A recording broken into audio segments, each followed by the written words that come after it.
جناب السلام علیکم. السلام علیکم آغا اللہ یاری. وعلیکم السلام ورحمۃ اللہ. جی میں وہی شخص بات کر رہا ہوں جسے انجینئر مرزا نے اللہ یاری سمجھا تھا ان کے پروگرام میں. ہاں تو میں نے اسی وجہ سے کال کیے کہ تاکہ سب کو پتہ چلے کہ میں اللہ یاری نہیں ہوں. میری آواز ملتی ہوگی لیکن میں نے وہاں پر بھی ان سے کہا کہ میں نہیں ہوں. کتنی دفعہ بعد میں لوگوں نے بھی نیچے کمنٹ کیا کہ یہ اللہ یاری نہیں ہے. تو لیکن انہوں نے پھر بھی آپ کی تصویر لگائی اور ابھی تک نہیں مٹھایا ہے اس تصویر کو. تو اسی وجہ سے میں نے فون کیا تاکہ میں بتا سکوں کہ میں اللہ یاری نہیں ہوں. میری آواز مل سکتی ہے آپ سے. اور میں نے ان سے سوال پوچھا تھا, سوال کا تو انہوں نے جواب نہیں دیا. پھر مجھ سے مناظرہ کرنے لگے.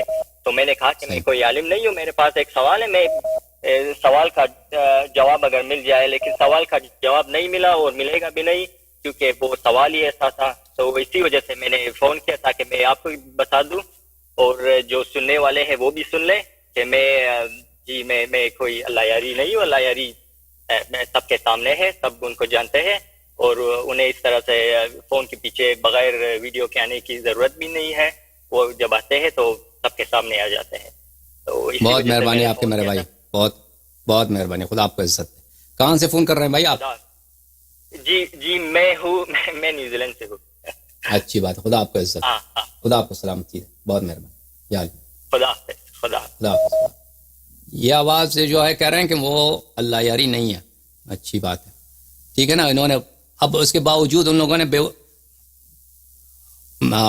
کیا کیا ہے, میرا تصویر لگا دیا وہاں پہ کہ ہم نے اللہ یاری سے مناظرہ کیا. السلام علیکم جناب, بات کریں. وعلیکم السلام آغا جان, میں شاہ زیب بات کر رہا ہوں پاکستان سے. جی جناب.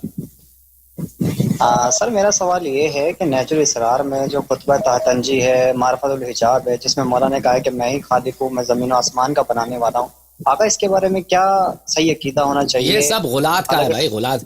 یہ سب ملائن غلات کے احادیث ہیں. اچھا, ہم مولا کے فرمودات کے اوپر عقیدہ نہیں رکھ سکتے؟ دیکھیں اہل بیت طاہرین علیہم الصلوۃ والسلام کے جانب سے صحیح احادیث میں یہی ہے کہ جو شخص ہمیں خالق رازق مانے اور غلات میں سے ہیں, ہم ان کو لعنت کرتے ہیں, ہم ان سے برات کرتے ہیں. سمجھ میں آئی نا بات آپ؟ ٹھیک ہے. اس کے ساتھ ساتھ جو ایسے کچھ احادیث ہیں جو وہ پرانے زمانے میں غلات ہوتے تھے, وہ غلات احادیث وضع کرتے تھے, اور ان کے کچھ احادیث ہمارے کتب میں یعنی صحیح کتب میں نہیں ہیں, غیر معروف کتب, غیر مشہور کتب میں داخل ہو گئی ہیں. اچھا, تو ان میں یہی ہے کہ میں خالق ہوں, میں رازق ہوں, میں زمین و آسمان کا بنانے والا ہوں, میں اس طرح کی جملے ہیں.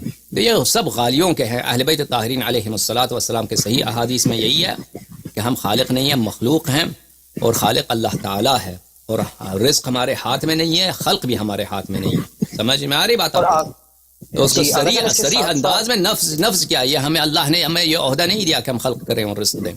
جی اگر ظہور اور ولادت کے بارے میں جو اکثر برِ صغیر میں جھگڑا رہتا ہے کہ حضرت موسی علیہ السلام پہلو میں تھے, صحیح عقیدہ کیا ہے؟ ولادت ہوتی ہے, ظہور ہوتا ہے؟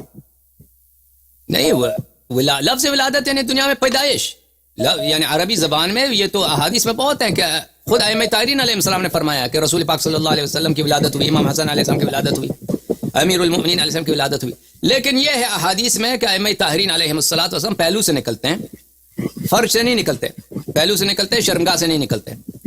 ٹھیک ہے نا. اچھا, اور اگر آخری سوال یہ ہے کہ تشہد کے بارے میں ہمارا کیا عقیدہ ہونا چاہیے؟ علی ولی اللہ پڑھنا چاہیے یا صرف محمد رسول اللہ پہ اتفاق کرنا چاہیے؟ دیکھیں, میں آپ کی خدمت میں کیا عرض کروں اس مسئلے پہ کہ اگر ہم کلام اہل بیت علیہم الصلوۃ والسلام مانتے ہیں تو کبھی ہم اس کے متعلق تفصیل سے بات کریں گے, لیکن بالاجمال اتنی بات میں آپ سے کہہ دوں کہ اگر کوئی شخص تشہد میں یہ پڑھتا ہے الحمد اشہد ان لا الہ الا اللہ واشہد ان محمد رسول اللہ صلی اللہ علیہ وآلہ وسلم اللہم صلی علی محمد وعلی محمد, یہ مقدار اس کی نماز کی صحت کے لیے کافی ہے, اس سے زیادہ واجب نہیں ہے, اس سے زیادہ واجب. یہ صحیح احادیث میں یہی ہے, اور کوئی صحیح حدیث نہیں ہے کہ آپ تشہد میں جو ہے شہادت ثالثہ پڑھنا واجب ہے.